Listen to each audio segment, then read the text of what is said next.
Hello students, welcome back. Here I am Priyanka and today we are going to start with new chapter, that is friction. This is the part 1 video of this chapter. So let's start now. Topics to be covered in this video: the friction, causes of friction, factors affecting frictions, methods to reduce frictions. इन सारे टॉपिक्स को इस video में one by one हम cover करेंगे। तो सबसे पहले हम लोग डिस्कस करेंगे अबाउट फ्रिक्शन। सो इससे पहले कुछ हम कॉन्सेप्ट को क्लियर करने के लिए क्वेश्चनिंग देखेंगे। So how you ever thought that why are vehicles so slows down when brakes are applies. ठीक है, जनरली हम देखते हैं जब भी व्हीकल्स में हम ब्रेक अप्लाई करते हैं दैट स्लो डाउन, तो व्हीकल्स जो है हमारे वो स्टॉप हो जाते हैं, स्लो हो जाते हैं। Okay, we have also seen that any ball moving on a surface stop after travelling certain distance without the act of external force. हम देखते हैं ना, जनरली कोई बॉल अगर मूव कर रही हो तो विदाउट उस पर कोई एक्सटर्नल फोर्स ना लगाया जाए, जैसे कोई बॉल है ये रोल करती हुई जा रही है और एक प्रॉपर डिस्टेंस पर जाने के बाद ये अपने आप स्टॉप हो जाती है। ठीक है, तो ऐसा क्यों होता है ये सब हम चीज़ों को कवर करेंगे अभी।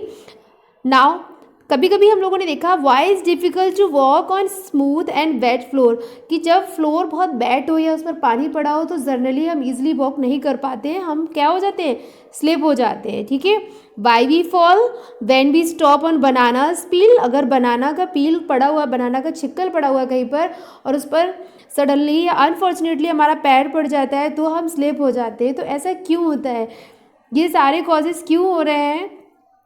तो answers of all of these kind of questions, इन सारे क्वेश्चन का आंसर्स हम देखेंगे आगे। You will get this chapter that is friction, the all are cause by the frictions. ये सारा कुछ जो भी हो रहा है, जितनी भी क्वेश्चनिंग हमने अभी की कि बैट फ्लोर पर हम वॉक क्यों नहीं कर सकते, बनाना की पील पर हम चलते हैं तो स्लिप हो जाते हैं। ठीक है, जो व्हीकल्स होते हैं उन पर अगर हम ब्रेक लगाते हैं तो वो स्टॉप हो जाते हैं। तो ऐसा क्यों होता है, these all are due to the friction. ये सारा कुछ किसकी वजह से होता है, फ्रिक्शन की वजह से, फ्रिक्शन के कारण। ठीक है, cause of frictions. So answer of these all kind of question you will get in this chapter that is caused by friction. ये सारा कुछ हो रहा है फ्रिक्शन की वजह से। आखिर ये फ्रिक्शन है क्या। प्रीवियसली इन चैप्टर 11 चैप्टर में हम लोगों ने डिस्कस किया था फ्रिक्शन इज अ टाइप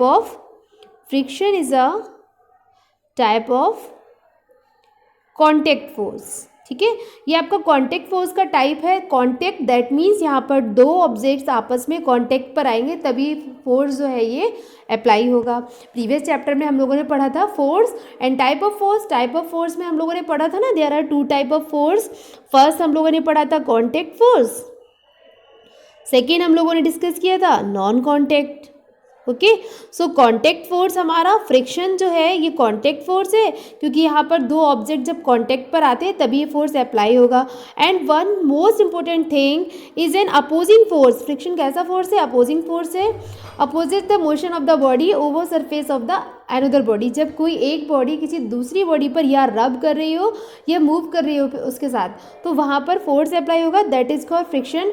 और friction is a opposing force, that means अगर फ्रिक्शन आपका इस तरफ है, ठीक है, अगर मोशन आपका इस तरफ हो रहा है तो फ्रिक्शन हमेशा उसके अपोजिट डायरेक्शन में लगेगा। अगर कोई बॉल मूवमेंट कर रही है इस डायरेक्शन में यानी उसका मोशन इस तरफ है तो उसका फ्रिक्शन उसके जस्ट अपोजिट डायरेक्शन पर होगा। ओके, आई होप क्लियर हो गया होगा आप लोगों को कि फ्रिक्शन जो है अपोजिंग फोर्स है, यानी मूविंग बॉडी के जस्ट अपोजिट डायरेक्शन में friction force apply. I hope आप लोगों को क्लियर हो गया होगा ना कि फ्रिक्शन क्या है। फ्रिक्शन हमेशा मोशन के अपोजिट डायरेक्शन में वर्क करेगा। जिस डायरेक्शन में मोशन हो रहा हो उसके जस्ट अपोजिट डायरेक्शन में फ्रिक्शन हमेशा वर्क करेगा। इसीलिए friction is also known as opposing force. ठीक है, इसीलिए फ्रिक्शन को अपोजिंग फोर्स भी बोलते हैं। ओके, अब हम बात करेंगे कॉजेज ऑफ फ्रिक्शन की। क्या कारण है फ्रिक्शन के, तो द सरफेस ऑफ सॉलिड्स, ठीक है, सॉलिड लिक्विड गैसेस सभी में फ्रिक्शन जो है आपका वर्क करता है। That appears to be smoother are not actually smooth, but आप देखते हो ना, कोई भी ऑब्जेक्ट हम देखते हैं जनरली तो उसकी सरफेस हमें स्मूथ दिखती है, बट जनरली वो स्मूथ होती नहीं है, उसमें क्या होती है, ग्रिप्स होते हैं। तो जब कोई एक बॉडी आप देख पा रहे होगे, as you can see in the figure, जब कोई एक ऑब्जेक्ट या एक बॉडी किसी दूसरी बॉडी पर इस तरीके से मूव कर रही है, तो वहाँ पे उनकी जो एजेस हैं या उनके जो बॉर्डर्स हैं, वहाँ पर रफ सरफेस होने के कारण क्या हो जाती है, इंटरलॉकिंग हो जाती है। ओके, कि जर्नली कोई भी ऑब्जेक्ट को हम देखते हैं तो उसकी सरफेस हमें स्मूथ लगती है, लेकिन ऐसा जर्नली होता नहीं है। उसमें क्या होते हैं, उसमें इरेगुलरिटीज़ होती हैं।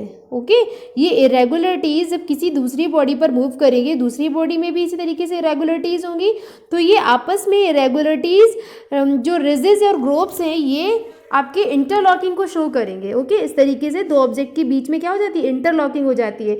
जनरली जैसे आपने देखा होगा, जब हम वॉक करते हैं तो हमारे, जैसे हम स्लीपर्स पहनते हैं, हम शूज़ पहनते हैं, तो उसमें नीचे ग्रिप्स बनाते हैं। क्यों? क्योंकि अगर दो बॉडीज़ ज़्यादा स्मूथ हो जाएंगी तो ईजिली हम मूवमेंट नहीं कर पाएंगे ना। अगर बॉडीज़ दोनों बहुत स्मूथ होंगी तो वहाँ पर फ्रिक्शन क्या हो जाएगा, इंक्रीज हो जाएगा ना। ओके, सो अब बात करेंगे हम आगे, इसी को डिस्कस करेंगे, थोड़ा क्लियर करेंगे। When these type of surface come in contact, जब दो इस टाइप की सरफेसेस आपस में कॉन्टेक्ट में आती हैं, ठीक है, जिनका जो बेस है वो क्या है, इसमें इरेगुलरिटीज़ होती हैं, ठीक है, with other surface of ridges grooves get interlocked. तो मैंने आपको प्रीवियसली बताया, इनके बीच में कुछ इस तरीके से इंटरलॉकिंग हो जाती है। And opposing force that friction comes into the notice, और आप नोटिस करेंगे इनके बीच में क्या, friction, which opposes the motion, जो कि हमेशा मोशन के अपोजिट डायरेक्शन में ही लगता है। ओके, अब force of friction always act in opposite, ये हमेशा आपको रिमाइंड रखना है, दिमाग में हमेशा रखिए आप कि फ्रिक्शन हमेशा मोशन के अपोजिट डायरेक्शन पर ही वर्क करेगा। अगर जैसे जो बॉल है, अब ये मूव कर रही है, एक प्रॉपर डिस्टेंस पर जाकर ये रुक गई है, तो क्यों? क्योंकि ये बॉल जो है ये मूव कहाँ कर रही है, सरफेस पर। सरफेस भी आपका इस पर फोर्स लगा रहा है और ये बॉल भी, ठीक है। तो एक प्रॉपर डिस्टेंस पर जाकर ये अपने आप इसीलिए रुक जाती है क्योंकि इस पर नीचे से क्या अप्लाई हो रहा है, इसका मोशन इस तरफ है और इस पर अपोजिट डायरेक्शन से क्या लग रहा है, फ्रिक्शन लग रहा है। और ये फ्रिक्शन के कारण ये बॉल एक डिस्टेंस पर जाकर अपने आप विदाउट किसी एक्सटर्नल फोर्स के ये स्टॉप हो जाती है। तो आई होप फ्रिक्शन आपको क्लियर हो गया होगा कि फ्रिक्शन अपोजिंग फोर्स है, मोशन के जस्ट अपोजिट डायरेक्शन में वर्क करता है, ठीक है। फ्रिक्शन के कारण ही चीज़ें मूव करती हैं और चीज़ें स्टॉप हो जाती हैं, ठीक है। अब हम लोग बात करते हैं फैक्टर्स अफेक्टिंग फ्रिक्शन, ठीक है। तो which type of factors affecting friction, so there are many type of factors affecting the frictions. Natures of surface, जो सरफेस है सबसे इम्पोर्टेंट है, उसका सरफेस किस नेचर की, स्मूथ सरफेस है या रफ सरफेस है। अगर रफ सरफेस होगी तो फ्रिक्शन क्या होगा, इंक्रीज होगा, और अगर आपका स्मूथ सरफेस होगा तो फ्रिक्शन क्या होगा, रिड्यूस होगा। ओके, ये याद रखना है आपको इस चीज़ को। अगर आपका सरफेस जो है वो रफ हो गया, रफ सरफेस है, तो वहाँ पर फ्रिक्शन इंक्रीज होगा। अगर आपका सरफेस स्मूथ है तो फ्रिक्शन आपका रिड्यूस हो जाएगा, ठीक है। तो नेचर ऑफ सरफेस समझ आया ना, इसीलिए मैंने सरफेस, नेचर ऑफ सरफेस की बात करी है यहाँ पर। तो दो तरीके के आपके ऑब्जेक्ट्स होंगे, या उनका सरफेस रफ होगा या उनका सरफेस स्मूथ होगा। तो मोर द रफनेस, अगर रफनेस बहुत ज़्यादा है तो मोर इज़ द फ्रिक्शन। मैंने बताया अगर रफनेस ज़्यादा है तो फ्रिक्शन इंक्रीज हो जाएगा, और अगर स्मूथनेस ज़्यादा है तो फ्रिक्शन आपका रिड्यूस हो जाएगा। तो अब हम बात करते हैं second factors, weight, normal force, more is the weight of body, more is the friction. अगर किसी बॉडी का वेट बहुत ज़्यादा है तो उस पर लगने वाला फ्रिक्शन भी बहुत ज़्यादा होगा।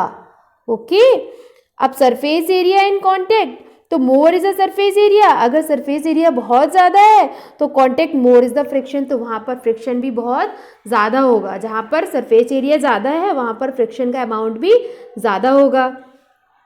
Now we are discussed about methods of reduce friction. Friction को रिड्यूस या कम करने के क्या क्या मेथड्स हैं उनको हम डिस्कस करेंगे। देखिए, अभी हम लोगों ने इंक्रीज करने के बारे में डिस्कस किया कि फ्रिक्शन को इंक्रीज फ्रिक्शन होगा तो किस किस तरीके से, अगर फ्रिक्शन का वेट, जो आपका ऑब्जेक्ट है उसका वेट अगर ज़्यादा होगा तो वहाँ पर भी फ्रिक्शन इंक्रीज होगा, एरिया अगर ज़्यादा होगा तो भी फ्रिक्शन इंक्रीज होगा। अब रिड्यूस करने के बारे में हम बात कर लेते हैं। तो मेकिंग द बॉडीज़ स्ट्रीमलाइन, आपने देखा होगा फिश की बॉडी स्ट्रीमलाइन होती है, शिप की बॉडी का शेप भी स्ट्रीमलाइन बनाया जाता है। तो क्यों? ये इसलिए बनाया जाता है टू रिड्यूस फ्रिक्शन। अगर फ्रिक्शन इंक्रीज हो जाएगा तो ये जो फिश है ये ईजिली वाटर में मूव या इनका जो मूवमेंट है वो नहीं हो पाएगा, क्योंकि अगर फ्रिक्शन इंक्रीज होगा बहुत ज़्यादा, ये वाटर में क्या करेंगे, मूव करेंगी। तो अगर ये इस डायरेक्शन में मूव कर रही है तो फ्रिक्शन तो अपोजिंग फोर्स है, तो इसके अपोजिट डायरेक्शन में हमेशा फ्रिक्शन लगेगा। तो अगर इंक्रीज हो जाएगा तो ज़्यादा फ्रिक्शन लगेगा, तो ये ईजिली मूव नहीं कर पाएंगी। तो मैं आपने प्रीवियसली पढ़ा ना, एरिया ज़्यादा होगा तो फ्रिक्शन ज़्यादा होगा। अब फ्रिक्शन को कम करने के लिए फिश की बॉडी का शेप स्ट्रीमलाइन बना दिया गया, इससे एरिया क्या हो गया, इसका कम हो गया। तो यहाँ पर एरिया कम होने की वजह से इस पर फ्रिक्शन क्या होगा, रिड्यूस होगा। ओके, अब हम कुछ क्वेश्चनिंग कर लेते हैं related to the friction increase and decrease. So why the soles of your shoes is grooves. हम जर्नली देखते हैं कि शूज़ में, हमारे जो शूज़ होते हैं स्लीपर्स सैंडल्स, उसमें जर्नली ग्रोव्स बना दिए जाते हैं। तो क्यों ऐसा होता है? It is grooves in order to prove that grips जो होती हैं the floor, so we can walk या मूव ईजिली। इसके कारण ही हम फ्लोर पर ईजिली वॉक कर पाते हैं। क्यों? क्योंकि अगर ये ग्रोव्स नहीं बनाए जाएंगे तो फ्रिक्शन क्या हो जाएगा, फ्रिक्शन रिड्यूस हो जाएगा। और अगर फ्रिक्शन रिड्यूस होगा तो हम स्लिप करने लगेंगे। कुछ शूज़, हम के शोल्स जो होते हैं हम यूज़ करते रहते हैं तो उनकी जो सरफेस है वो स्मूथ हो जाती है, तो उनसे हम जनरली स्लिप होने लगते हैं, क्योंकि वहाँ पर फ्रिक्शन क्या हो जाता है, फ्रिक्शन रिड्यूस हो जाता है। अगर सरफेस स्मूथ हो जाएगी तो फ्रिक्शन रिड्यूस होगा, और फ्रिक्शन अगर रिड्यूस होगा तो फिर हम स्लिप होने लगेंगे। तो फ्रिक्शन को इंक्रीज करने के लिए ये ग्रिप्स बनाए जाते हैं ताकि हम इजीली सरफेस पर या अर्थ पर या फ्लोर पर वॉक कर सकें। ठीक है, तो आई होप क्लियर हो गया होगा। It is grooves to order to provide better grip. Better grip इसलिए प्रोवाइड कराई जाती है ताकि आप फ्लोर पर इजीली सेफली वॉक कर सके। अगर ग्रिप्स नहीं होगी तो क्या आप फ्लोर पर इजीली वॉक कर पाओगे? आपके स्लीपर के सोल एकदम चिकने हों या आपके शूज़ एकदम चिकने स्मूथ होंगे तो क्या वॉक कर पाएंगे आप? क्या नहीं कर पाएंगे इजीली। ठीक है, now next question is we have why we sprinkle powder on carrom board. Generally हम जब कैरम बोर्ड प्ले करते हैं, हम लोग खेलते हैं ना जर्नली, तो उस पर जो स्टैगर होता है उसको प्रॉपर मूवमेंट के लिए हम इस पर टैल्क यूज़ करते हैं। क्या यूज़ करते हैं? टैल्क। जो पाउडर है वो क्यों डालते हैं? तो वो डालते हैं हम टू रिड्यूस फ्रिक्शन। फ्रिक्शन को रिड्यूस करने के लिए, यानी सरफेस को कैसा करने के लिए, स्मूथ करने के लिए। आप कार्डबोर्ड का बना होता है कैरम बोर्ड, अगर हम उस पर बहुत ज़्यादा देर तक गेम खेलते हैं स्टैगर को, तो स्टैगर जो है उसका वो इजीली मूव नहीं करता है। So when powder is sprinkle, जैसे ही हम पाउडर स्प्रिंकल करते हैं, कैरम बोर्ड इज स्मूथनेस, तो कैरम बोर्ड में क्या आ जाती है, स्मूथनेस। मैंने प्रीवियसली भी आपको बताया, अगर सरफेस स्मूथ है तो फ्रिक्शन रिड्यूस होगा। तो फ्रिक्शन को रिड्यूस करने के लिए हम लोग टैल्कम पाउडर का यूज़ करते हैं on the carrom board. Okay, अब हम लोग बात करेंगे वाई इज ऑयल पोर्ड। अब हम लोग एक और क्वेश्चन देखेंगे related to friction.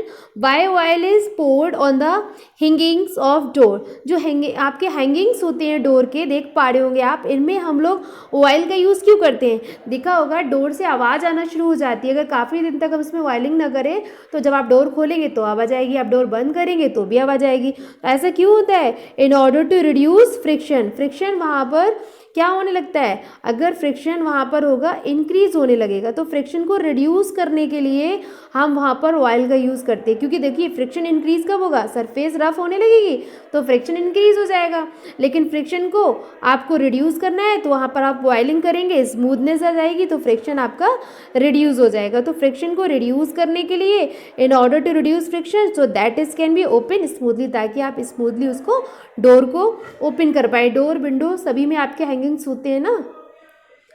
Now we are discussing about advantages and disadvantages of friction. आप फ्रिक्शन से बहुत सारे तो एडवांटेजेस भी हैं और मैनी डिसएडवांटेजेस भी हैं, यानी आपको बहुत सारे लाभ भी हैं और बहुत सारी हानियाँ भी हैं इससे। तो हम बात करेंगे एडवांटेजेस ऑफ फ्रिक्शंस के बारे में। So it enable us to write on paper. Without friction we can't write on paper. हम किसी भी पेपर पर बिना फ्रिक्शन के नहीं लिख सकते हैं। ठीक है, it enable us to hold pen, हम पेन को होल्ड भी नहीं कर सकते हैं। देखा होगा कोई कोई पेन का जो बहुत स्मूथ होता है कोई कोई पेन, तो उसको हम पकड़ कर ईजिली राइट नहीं कर पाते हैं, ठीक है। तो आप विदाउट फ्रिक्शन के it enable to hold pen and write on a paper also. It enable us to work, आप इजिली वर्क भी नहीं कर सकते विदाउट फ्रिक्शन, ठीक है। ये तो एडवांटेजेस हैं। It hold screw and board, आप देखते हो कोई आप बोर्ड है उस पर आप स्क्रू को होल्ड कर पाते हो, ये भी किसके कारण, ड्यू टू फ्रिक्शन, ठीक है। It all dishes to stand on table, जो भी आपने डिशेज बना रखी है उनको टेबल पर स्टैंड करने यानी रखने में भी कौन हेल्प करेगा, friction. So generally we can say friction is a necessary evils, okay. अब हम बात करेंगे डिसएडवांटेजेस की। डिसएडवांटेजेस क्या है भाई फ्रिक्शन के, तो some energy is wasted in overcoming friction, देख पा रहे हो कि आप यहाँ पर फ्रिक्शन लगा रहे हैं ये, तो इसमें कुछ एनर्जी तो फ्रिक्शन में इसकी कुछ एनर्जी क्या हो रही है, वेस्ट, और कुछ एनर्जी इसकी इसको वर्क करने में यानी इसको ओपन करने में यूज़ हो रही है। तो फ्रिक्शंस में कुछ जब हम फ्रिक्शन लगाते हैं किसी चीज़ पर तो उसमें बहुत सारी एनर्जी हमारी वेस्ट होती है और कुछ एनर्जी का हम यूज़ भी कर पाते हैं उसमें। नाउ अब हम बात करेंगे it causes wear and tear of sole and shoes. तो शूज़ जो है हम जनरली बियर करते हैं, अगर आप देखते हो कि जो सूल के सोल्स पर अगर ग्रिप ना हो या ग्रोव्स ना हो तो आप इजीली वॉक नहीं कर पाएंगे, ठीक है। टियर ऑफ शूज, और आपके फ्रिक्शन के कारण ही, क्योंकि दो बॉडीज आपस में कांटेक्ट में आती है तो ये आपके शूज़ रब होते हैं ना सरफेस से, तो उसके कारण आपकी जो सोल है शूज़ के वो टियर फट जाते हैं, जनरली देखा होगा आप लोगों ने। क्योंकि और एक और बात हम डिस्कस करेंगे, heat produce by friction.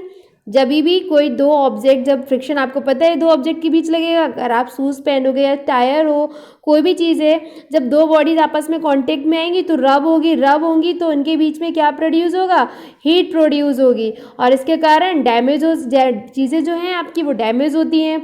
Rubber parts, machines parts, बहुत सारी चीज़ें जो हैं वो डैमेज हो जाती हैं क्योंकि फ्रिक्शन में ऑब्जेक्ट्स कांटेक्ट में आते हैं, तभी तो फ्रिक्शन लगता है, क्योंकि friction is a type of contact force. तो आई होप आप लोगों को सारे कॉन्सेप्ट क्लियर हो गए होंगे कि अगर सरफेस आपकी स्मूथ होगी तो फ्रिक्शन आपका रिड्यूस होगा हमेशा, और सरफेस आपकी अगर रफ होगी तो फ्रिक्शन इंक्रीज होगा। इन एनी केस, किसी भी केस में आप देखेंगे तो ऐसा ही पाएंगे।